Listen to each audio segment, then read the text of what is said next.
Crops grow where water flows, but after our recent storms, how much rain is too much for our local farms? Scott Sheehan went to a local dairy farm to find out how much of an impact the weather has had on their crops and cows.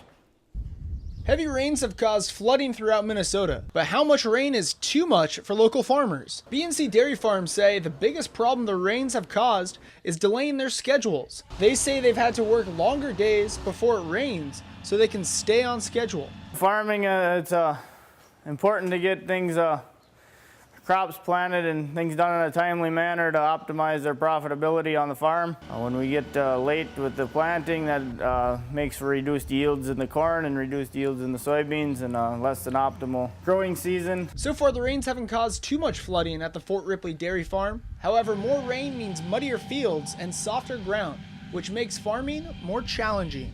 The biggest challenge is to get things planted in a timely manner. If the fields are too saturated to get in and you take a big equipment in there, then they just get bogged down in the mud and get stuck, and it's just aggravating for everybody. After the hay is cut, the race is on to get it harvested and to the cows.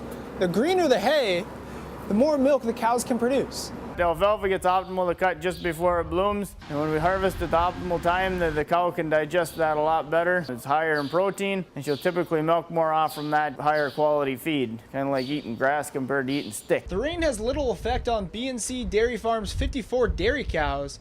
They're kept in a controlled environment inside a barn. Mainly it's just been their food quality that's been affected by the rain. And with droughts in other parts of the country, Kahi says it's tough to complain.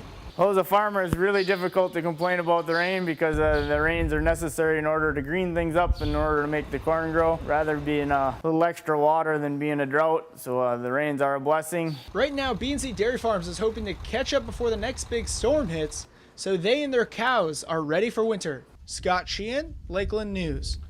And last night, B&C Dairy Farms worked until 3 a.m. to get their hay harvested before the rain came. If you've enjoyed this segment of Lakeland News, please consider making a tax-deductible contribution to Lakeland Public Television.